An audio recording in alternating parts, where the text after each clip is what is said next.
Minister, while there are plenty of doctors in the Department of Health, there are very few technical postgraduates throughout our public service.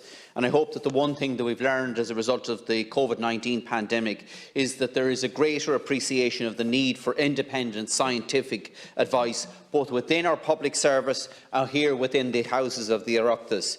And the most immediate and urgent need is for advice so that Dáil Éireann can properly consider the proposed carbon budget so that it is appropriately scrutinised. And I want to thank Deputy Naughton for raising what I think is a very important issue. And I think strengthening the engagement and dialogue between researchers and wider society is absolutely critical. We have seen that very much, I think, during the pandemic when we had expert advice, and largely when we followed expert advice, we did well during the pandemic. And indeed, when it wasn't followed, it didn't go. It didn't go as well, to put it mildly. So I do very much see as a core mission of my department trying to embed expert advice in policy making. And that's why my department right now is trying to create a dialogue right across the country with all stakeholders, including our public representatives, but also wider civic society through the Creating Our Future initiative. And this is an opportunity for a genuine national conversation. I know that phrase can be a bit hackneyed from time to time, but I really believe in it, where we actually get out there and engage, not just researchers talking to researchers, but our experts get out and talk to the community about the role of research, what role it can play, what role it should play. Ask the people of this country, what do you want our researchers, our scientists, and your taxpayers' money to be invested in terms of the opportunities and the challenges that really matter to people. We obviously have that roadshow travelling right across the country at the moment. We have a website where the people of Ireland can submit their ideas for topics that they think researchers should engage with, and we've had a really great response, including amongst elected representatives. And I am indeed want to take the opportunity in this House to thank Deputy Naughton indeed for the work you're doing directly with that initiative as chair of the informal cross-party group on science and technology. And I'm wondering, is there perhaps a broader role for that informal group as we go forward beyond the Creating Our Future initiative? Because this is an opportunity for members in this House, but also for staff in this House to learn more about the campaign, but also to begin to engage on some of these matters. There's also other valuable work undertaken by my department's agencies to support engagement. With the Oireachtas, the Irish Research Council runs a shadowing scheme in which researchers may shadow a TD or senators with responsibilities in an area related to their research. Science Foundation Ireland does also work with the Oireachtas Library Research Services to create opportunities for engagement with researchers, and the recent Public Service Fellowship pilot programme placed researchers within Oireachtas teams working side by side with colleagues on critical areas such as climate change and the economic, social and ethical implications of technological innovation. And indeed, I'd very much welcome the ideas of Deputy Naughton and colleagues in terms of how we can further strengthen those sort of engagements, because I see great value in them. We all accept that science and technology are playing an increasing role in our lives, in our homes, in our work and even in our leisure activities. But yet there still remains a poor public awareness of science and its opportunities in Ireland, our economy and for our people. And I accept that Creating Our Future initiative is a very positive development to address that. But I also believe that we need to have a forum so the facts in relation to scientific development are brought into the public domain, and to improve the public's understanding of some of the complex issues like COVID-19, like vaccinations, methane and climate science, wireless communication technology.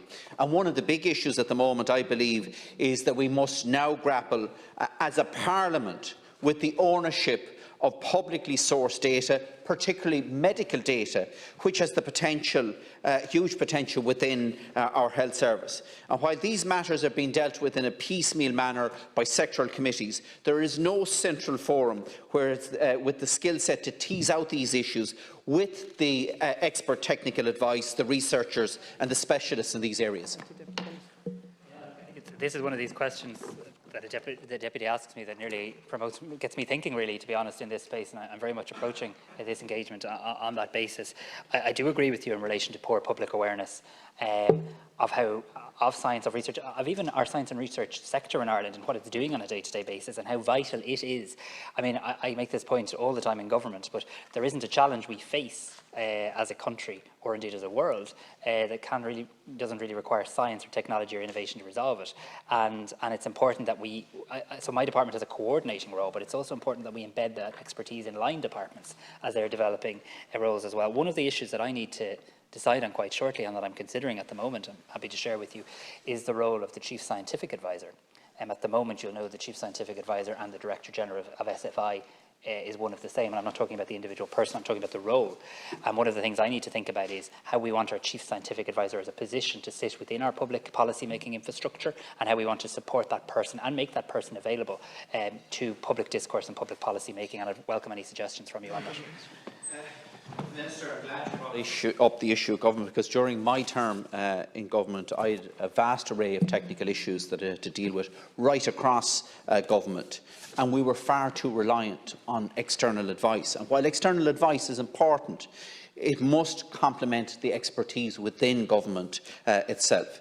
And right across our public service, we need focused incentives for those who are within the public service to actually upskill, to attract those skills into government departments, so that we can provide a better understanding of the technical advice that is presented.